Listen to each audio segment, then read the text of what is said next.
the beautiful Danielle Laporte, and I am so grateful to share this moment. We've had a beautiful weekend together, and we just came out of a Sunday service circle where Danielle was speaking about really discovering hope and what it means to have hope. And I've been such a fan of your work for many years, and it has inspired so much of what I'm doing, watching your creativity come into life and your unique expression, because you're different than so many of the teachers out there in the way you present yourself, in the way you brand yourself, and I can see that it's a reflection of just who you are. And I'm just really would love to learn from you. What is it that allows you to show up completely as you without having to be something else? It's really painful to not show up as me. Like all my regrets are times where I was like, even those small little regrets after a conversation you've had where you're just like, oh, that wasn't quite all me, or that I just rounded that up, or wince. I don't want to have that wince. I just want to be like, I left it all out there. Yeah. And beautiful. Also committed to serve. And I know that if I share my experience and what's happening for me, somebody else is having it, has had it, is gonna have it. Yeah. And there's some lifting up maybe that can happen. Yeah. Was there a point in your journey where you felt like you had to fit in, or were you always like this, or was there an awakening or an opening that transformed you into really standing for that? It was never about fitting in, but it was always about, like, I do like to win. It was about being outstanding. Okay. I want to be, like on the Enneagram, I'm a 4. I have a pretty healthy ego. I want to be special. I want to be wanted. So for me, it's specialness. Beautiful. And I'm less, there's a great word, I'm less rapacious. Rapacious is like just this hunger, this greed for whatever it is you want. So I'm less rapacious about needing to be special. Because which is what makes you special. The irony. Yeah. I'm more resourced. I'm stronger internally. I have, the resiliency of hope, of love, the experience of humility, the mercy of friends, and just solid. I'm pulling from my own well these days, so I care less and less. I still care. I still care because I want to be understood. So I want to be understood. I don't know if it's ego or love, but and I want to get my point across. And I have a job to do, and I want to do it effectively. So if you think I'm something I'm not, I might be like, how'd that misunderstanding happen? I see. But there's no over responsibility for it. Yeah. Do you feel like in the world today, culture, religion, the media, our family lines, or this has been a lot of pressure to be a certain way, to look a certain way, to experience or have the right job or to go to the right college because your parents said? What would you say to someone that's feeling like they're having to be something that they're not?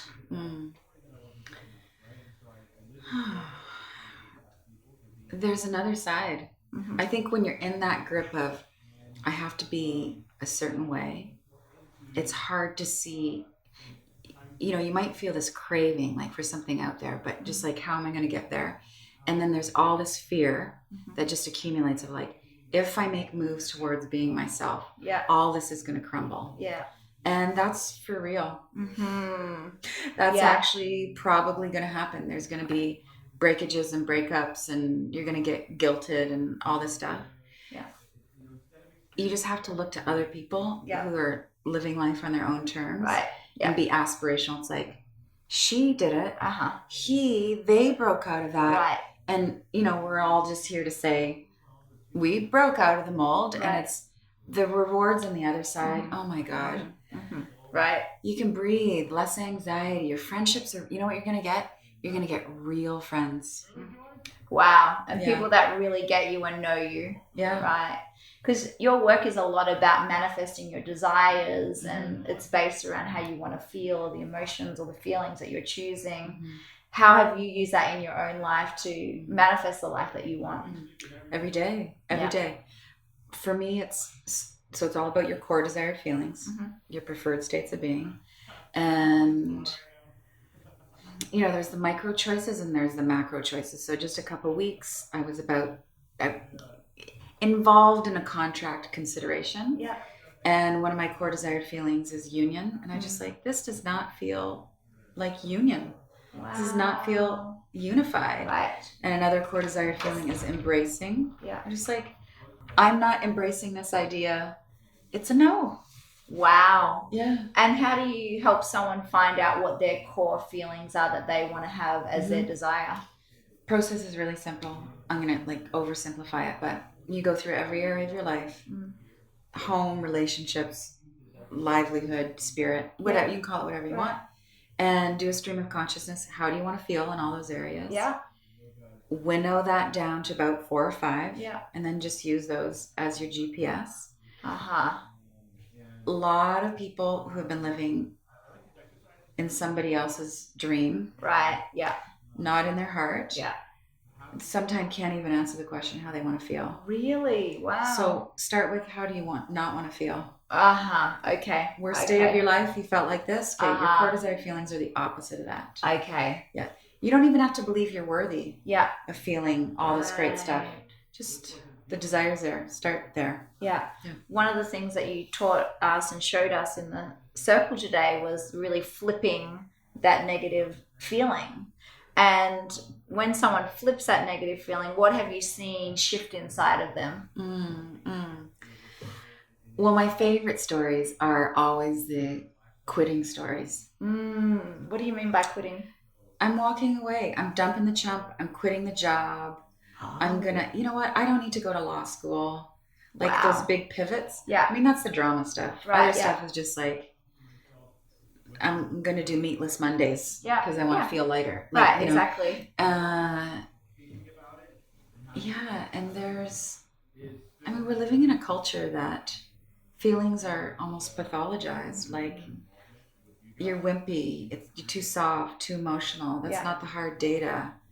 It's so backwards. Look where it's gotten us. Completely out of touch with each other, with nature. We've allowed, greed is eclipsing the truth. Yeah. And the truth is all in the heart impulse. Yeah. So what do you see as a big vision of if everyone was to adopt this way of being and to choose their top 4 feelings and to really align their life, what do you see as a vision for humanity as a result of that? Well, we'd be inclusive for one. If my feelings really matter to me and I'm going to prioritize them, I'm more likely to prioritize your feelings and consider you. It's actually a really feminine based way of proceeding, right? Oh, wow. Because, the feminine energy is always, you good? Everybody fed? You're all in? Taking care of it? We're good. I think we would take care of each other more, take care of the environment more. I think it would hugely dissipate anxiety. And that's more important than ever because those of us who are waking up, we're having anxiety because of all the stuff we haven't dealt with before in our own little individual lives. Yeah.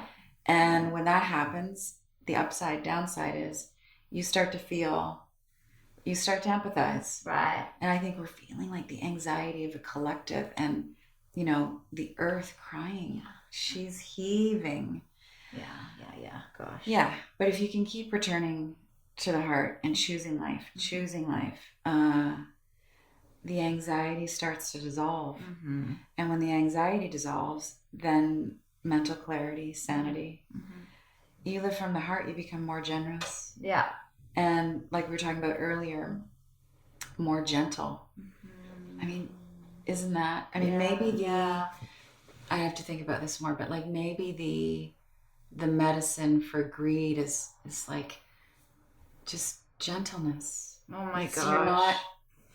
We can all benefit from gentleness. Yeah. I don't think anyone would not benefit from gentleness. Yeah. And we've grown up in a society with a history of a lot of pressure, war, famine. Mm-hmm. And so much of that has been locked in ourselves, locked in our memories from like past family lines, and having an opportunity to bring gentleness to all of that stuff that's in the background. Mm-hmm. I think that's like what you were saying before. You can like have a deep breath. You can breathe finally. Mm-hmm. And with your work, when you're taking this out into the world, how do you work with a group, and how do you allow them or invite them to access that? Mm-hmm. Well, I'm blessed to have, there's like now 700 Desire Map facilitators and coaches. Wow. Yeah, isn't that oh crazy? my God. So, Congratulations. thank you. Yeah. So I can say somewhere in the world every weekend there's a Desire Map workshop. Oh my God, that's powerful. Yeah, it's wacky. Wow. So I'm not the only one taking it out. Yeah. When I was setting up the licensing system, I had to choose if I was going to anoint everybody and have that kind of, for me, that was super stressful. Oh, okay. How so? What was stressful about that? Oh, God. I just, you know what? I don't even run contests online. Oh, because really? somebody loses. Like, I feel like if I had to like certify somebody, someone's going to lose, you know? Okay. Also, my entrepreneurial spirit was just like, I just knew that people were going to self-select. Yeah. And the potential rub would be that if people could just purchase a license to become a coach or facilitator, then there's like no quality control necessarily. Yeah. We've never, in the hundreds of facilitators who've come and gone and the thousands of workshops, I've never had one public complaint about a facilitator or a coach. Really? Isn't that out of 700? Yeah. Wow. Yeah. So we're doing something right. And I think what we're doing right is we're just showing up really clearly, like the process is well baked. This is substance. Okay. And, you know, some women and a handful of men become coaches, licensees. They do nothing with the material. Right. Just part of their journey to step up. Right. Yeah, exactly. Live their life. Live your life. Yeah. Others run and have quit their day jobs and yeah. Beautiful. And is it a manual that they take out? Do they work with your Desire Map, the book? Yeah. So we give you a curriculum. You want to do a 1, 2, or 3 day workshop, Desire Map workshop, do that. You want to do a discovery process for core desired feelings. Part 2 is how to live it. Mm-hmm. And you know what's beautiful is then the coaches and licensees have gone off and they're like, I'm doing desire mapping for couples, and I'm doing it for youth at risk, and we're doing it for in the workplace, and it's its own thing. Beautiful. Yeah, that's fabulous. What's your vision for your business as it continues to grow? Because clearly it's already massive. Do you have a greater vision of where you want it to be in the world? I want to live more simply. Okay. How do you live more simply as you grow your business? Just let people run with it. Let it be. Self-selecting is a big thing for me. People take care of themselves. Like you show up with good stuff. Have some trust. Yeah. People run. Mm-hmm. I am on the planet to alleviate suffering and amplify joy. Really Beautiful. Clear about that. Woo! Yep. Yeah. I'll figure that out. Love that one. I want to hear it again. Say it. Alleviate suffering and amplify joy. Oh my God, that's beautiful. I feel so in alignment with that myself. I think you need to commit to both. Yeah. Like for me, it was just like, I just want to help with suffering. Oh, it was just Where's the fun in that? Where's the fun in that? Yeah. It's like, so that we can. And what brings you joy? Connection. It's been really joyful being here this weekend. It's been so joyful having you here. Hearing people's stories, and just hope and resiliency in each other.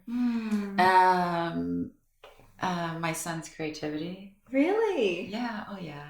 He's a musician, right? Yeah. I mean, plays many instruments. And I just, making some stir fry, and he's on his guitar, and I've written a decent paragraph that day.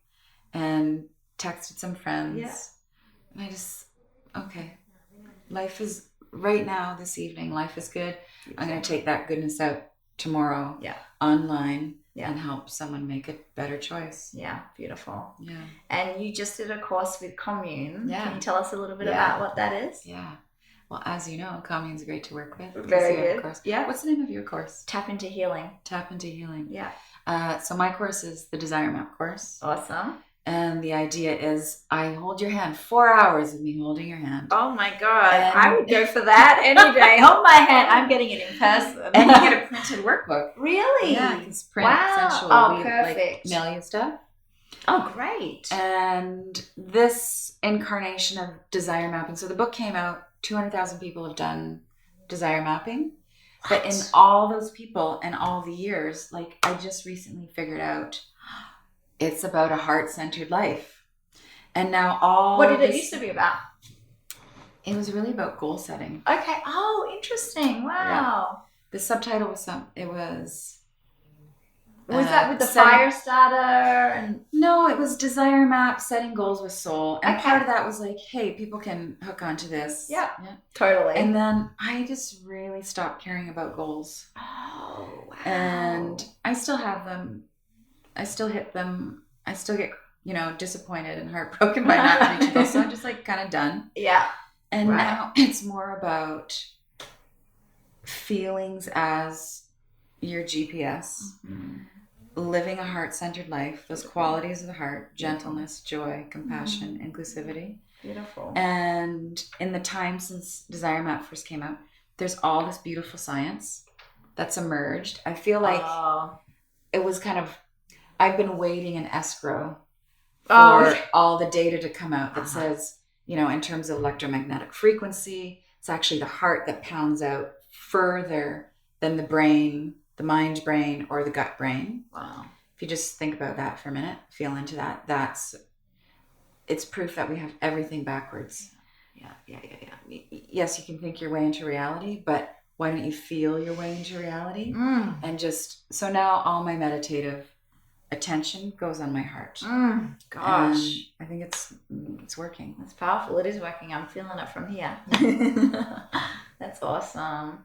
Is there anything, if you could leave a message for the world right now and something that you would want to impart upon humanity, what would that message be? I would say, actually, you know what? It's not a message. It's a request. Oh, even better. And I think this is part of leadership. Yeah. Is you use the place that you have to request. Beautiful. Oh. So my request is choose life. And by that, I mean, make the choice for joy, make the choice for optimism or hope, whatever you relate to more. Make the choice for friendship, make the choice for gentleness, because it's all, all this is about self-agency. You get to choose how you feel no matter what is happening around you. And the more you choose how you feel, the more you influence your reality. And if more of us did that, better reality. Yeah, totally. Wow, thank you so much. I'm taking that message with me and I'm going to act on it too. Yeah. What I really have taken away from just this experience with you is just an opportunity to continue to soften into everything that I do. Like, how can I be softer here? And I feel that is who you are. So thank you for teaching that in your being. Yeah. I wasn't always that way. So there's hope. Yeah, there's hope. Yeah. Just layer by layer, softening. Yeah. Layer by layer. Yeah. Thank you, Danielle. Thank you.